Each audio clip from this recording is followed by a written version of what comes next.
राम के, और ये हमारा हो जाएगा अकारांत।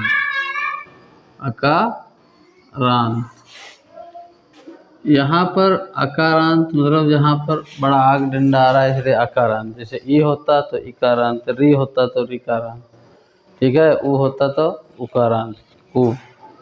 तो हम लोग जो है, राम क्या है, स्त्रीलिंग है पुल्लिंग है? राम क्या है, स्त्रीलिंग है पुल्लिंग है? तो हम लोग क्या पढ़ेंगे, राम मतलब पुल्लिंग शब्द कौन सा होगा बेटा, पुल्लिंग। साथ में लिखते जाओ, ठीक है, साथ में जो है तुम लोग लिखते जाओ।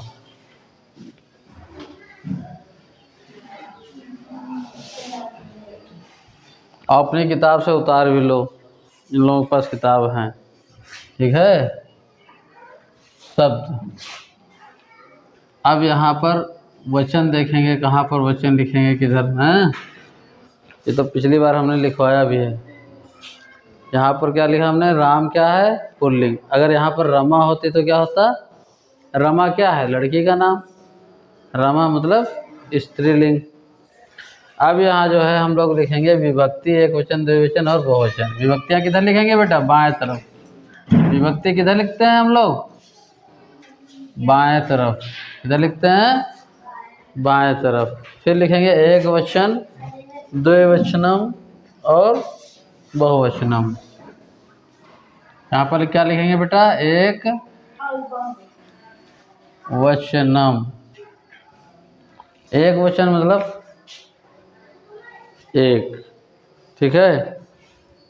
और द्वि माने, द्वि माने दो, द्विवचनम। अब लास्ट में क्या लिखेंगे बेटा, बहु। जब कोई चीज़ दो से अधिक हो जाए क्या हो जाएगी बेटा, बहु वचनम, ठीक। इतना समझ में आया। विभक्तियाँ हमने कई बार पढ़ा है। विभक्तियाँ कितनी होती हैं बताओ, विभक्तियाँ कितनी होती हैं मालूम है, क्या होती हैं? जैसे सप्तमी मतलब 7 विभक्ति और एक संबोधन होता है, ठीक है। तो हम पहले लिखेंगे प्रथमा द्वितीया। पहले क्या लिखेंगे बेटा, प्रथमा, यहाँ पर द्वितीया, और फिर क्या लिखेंगे बेटा, तृतीया। फिर क्या लिखेंगे, चतुर्थी। चतुर्थी मतलब 4। आप क्या लिखेंगे बेटा चतुर्थी के बाद, पंचमी। हाँ, पंचमी के बाद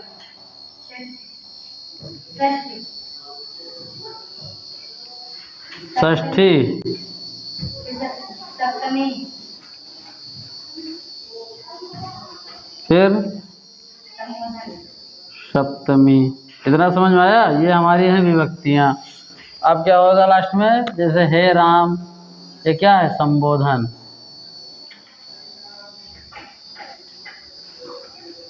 इतना समझ में आ गया कि नहीं?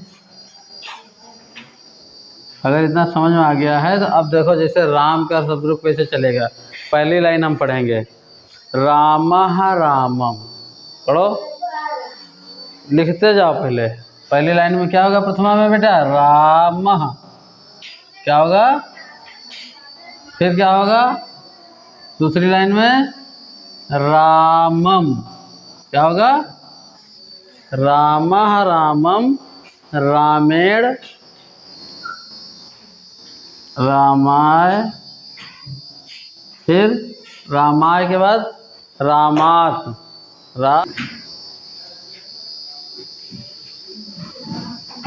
इतना समझ में आया कि नहीं? फिर हो जाएगा रामस्य, क्या होगा, रामस्य।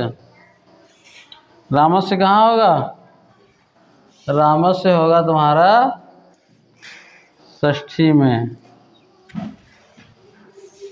कि मैं है, आय की मात्रा, राम है। और यहाँ पर संबोधन क्या लिखेंगे बेटा, हे राम, क्या लिखा हमने?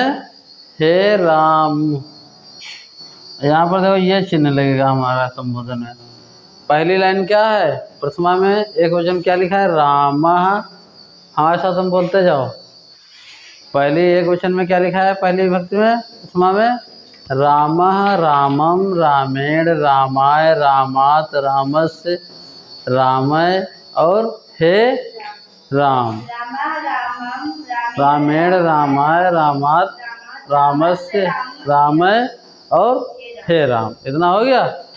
अब हम लोग जो है द्विवचन की तरफ जाएंगे। कहाँ जाएंगे? अब लिखेंगे रामो रामो। द्विवचन में क्या लिखेंगे बेटा? रामो रामो। कितनी बार लिखेंगे? दूसरी लाइन बहुत सरल है। रामो रामो 2 बार लिखेंगे। कितनी बार बेटा? अब आएगा हमारा तृतीया, चतुर्थी और पंचमी।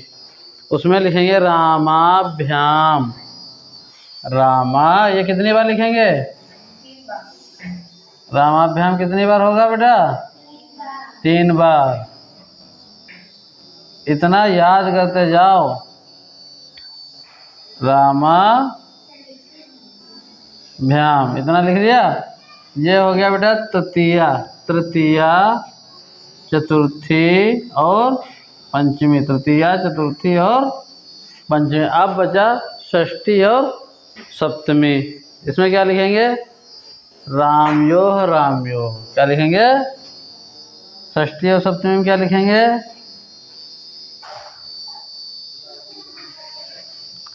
रामयोः रामयोः। इतना समझ में आया कि नहीं आया बताओ? रामयोः रामयोः हो गया। अब देखो बेटा, सबसे बड़ी बात, यहाँ पर रामा था तो हे राम लग गया। अब अगली लाइन क्या लगेगा? हे रामो। ऊपर क्या लिखा है? रामो। तो संबोधन में क्या करेंगे बेटा? हे रामो। ठीक है, फिर संबोधन लगा दिया। ठीक है, अगला पॉइंट आ जाओ। रामा बहुवचन में आ जाएंगे। कहाँ जाएंगे बेटा? रामा। प्रथमा में क्या लिखेंगे बेटा? रामा। फिर द्वितीया में क्या लिखेंगे? रामान। रामान। और तृतीया में क्या लिखेंगे? रामः। रामः। अगला पॉइंट है रामेभ्यः तृतीया और चतुर्थी में है। रामेभ्यः, ये भा है बेटा। रामेभ्यः कितनी बार लिखेंगे? 2 बार। कितनी बार लिखेंगे? 2 बार। हाँ, ये चीज़ समझ में आ जानी चाहिए। तो ये हो गया प्रथमा, तृतीया, तृतीया, चतुर्थी और पंचमी। चतुर्थी और पंचमी में बिल्कुल समान रहते हैं। कैसा रहते हैं? चतुर्थी और पंचमी में समान। यहाँ तृतीया, चतुर्थी और पंचमी में समान है। अब आ जाओ रामाणाम और रामेश। रामाणाम, राम और रामेश। ठीक है, इतना समझ में आ गया कि नहीं आया? अब ऊपर देखो क्या लिखा है? रामा। क्या लिखा है? रामा। तो हम लिखेंगे हे रामा। हे संबोधन में क्या लिखेंगे? हे रामा। और ये निशान लगा देंगे संबोधन वाला। अब तुमको पढ़ना आसान होगा अगर हम एक एक लाइन याद करें। राम के आकारांत पुल्लिंग शब्द। ठीक है, तो विभक्तियाँ ये होती है प्रथमा, द्वितीया, तृतीया, चतुर्थी, पंचमी, षष्ठी, सप्तमी और संबोधन। पहली लाइन क्या पढ़ेंगे? रामः। बोलो हमारे साथ में। रामः, रामम, रामेण, रामाय, रामात, रामस्य, रामय, हे राम। अब देखो रामो लिखा है और आखिरी में भी रामो लिखा है संबोधन में, थोड़ा आसान हो जाएगा। दूसरी लाइन में क्या लिखा है? रामो रामो। फिर तृतीया, चतुर्थी, पंचमी में समान लिखा है रामाभ्याम, रामाभ्याम और फिर आ जाओ षष्ठी और सप्तमी में रामयोः रामयोः। और जो ऊपर लिखा है उसी में संबोधन है जोड़ देंगे, रामो हो जाएगा। ठीक, अब अगला बहुवचन पढ़ेंगे। रामा, रामान, रामे, रामेभ्य, रामेभ्य, रामाणाम, रामेषु, और लास्ट में क्या हो गया, हे रामा। जो ऊपर लिखा है वही नीचे क्या हो जाएगा, संबोधन लग जाएगा। अब आसान हो गया। तो आज हमने राम के शब्द रूप पढ़े हैं। कल तुम लोग जो है अपने घर से इसी किताब से मुनि के रूप, मुनि माने ऋषि मुनि का नाम सुने हो, उसके मुनि, मुनि में कौन सी मात्रा है, छोटी की मात्रा, छोटी की मात्रा है ना, तो इसके मतलब मुनि वाले इकारांत में, कहमा इकारांत, अंत में क्या है, छोटी की मात्रा, इसलिए ये बोला जाता है इकारांत। तो हम पढ़ेंगे पहली लाइन एक वचन वाली, मुनि, बोलो मुनि, मुनिम, मुनिना, मुनिये, मुनेह, मुनेह, मुनौ, हे मुनि। अब यहाँ पर मुनि था पहले शब्द में, मगर जो संबोधन करेंगे तो इसमें हो जाएगा हे मुने। क्या हो जाएगा, हे मुने। अब आ जाओ द्विवचन की तरफ, मुनि के, फिर हम पढ़ेंगे मुनि, मुनि, मुनिभ्याम, मुनिभ्याम, मुनिभ्याम, मुन्यो, मुन्यो, हे मुनि। अब बहुवचन मुनिया, मुनीन। अब देखो यहाँ पर लिखा था रामान, तो यहाँ पर क्या हो गया, मुनीन, यहाँ पर ना लगा है मुनीन। आ गया जब मुनि भी, अब देखो यहाँ पर भी ज़्यादातर जो शब्द हुए हैं वहाँ पर क्या होगा, मुनि भी। अगला है चतुर्थी, कौन सा आ जाएगा, चतुर्थी, मुनिभ्या, क्या हो जाएगा, जैसे रामेभ्या लगा भ्या, ऐसे यहाँ पर हो जाएगा मुनिभ्या, मुनिभ्या हो जाएगा, मुनिभ्या, मुनिभ्या। अगला पॉइंट है यहाँ पर देखो रामाणाम, रामाणाम, तो मुनिभ्या में क्या हो जाएगा, मुनिना नाम, मुनिना नाम। वहाँ है रामेशु, इसमें क्या हो जाएगा, मुनिसु। अब यहाँ पर जैसे मुनिया रहा है तो वहाँ पर हो जाएगा हे मुनिया है। बस हमारा जो है मुनि शब्द रूप, ये मुनि शब्द रूप जो है कल लिख के लाना, ठीक है, घर से वो हमसे कापी चेक कराना करके।